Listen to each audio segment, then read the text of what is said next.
La Fédération camerounaise de football vient de frapper un grand coup en révélant un scandale de fraude sur l'âge de joueurs dans les clubs du pays. Cette décision fait suite à une série de contrôles visant à éliminer les pratiques malhonnêtes et restaurer l'intégrité du football camerounais. Parmi les joueurs incriminés se trouve Wilfried Nathan Douala, talentueux footballeur de Victoria United dont l'âge a toujours été sujet à controverse.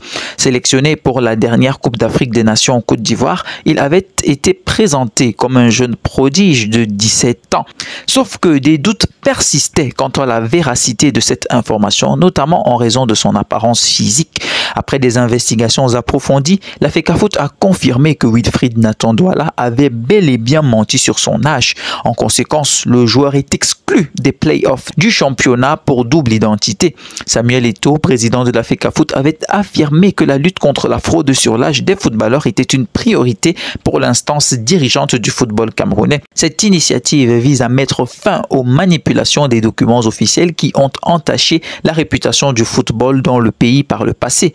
Considéré comme un modèle pour la jeunesse et encensé pour son talent précoce, le joueur de Victoria United, Wilfried Nathan Douala, se retrouve désormais pris la main dans le sac avec la preuve irréfutable qu'il a falsifié son âge. En effet, le joueur de Victoria United aurait falsifié son âge et ne serait pas né le 15 juin 2006 comme il le prétend. Cette actualité a attiré l'attention des médias français, notamment BFM TV, qui a titré de manière ironique « Ça fait 17 ans qu'il a 17 ans ».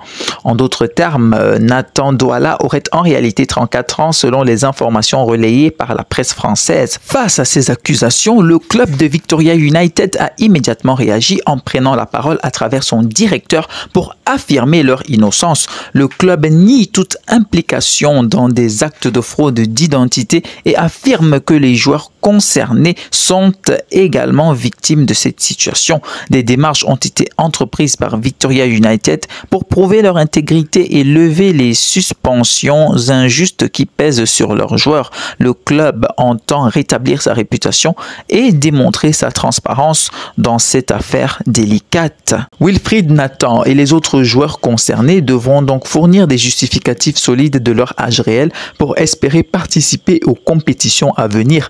En attendant, cette affaire continue de faire des vagues dans les réseaux sociaux.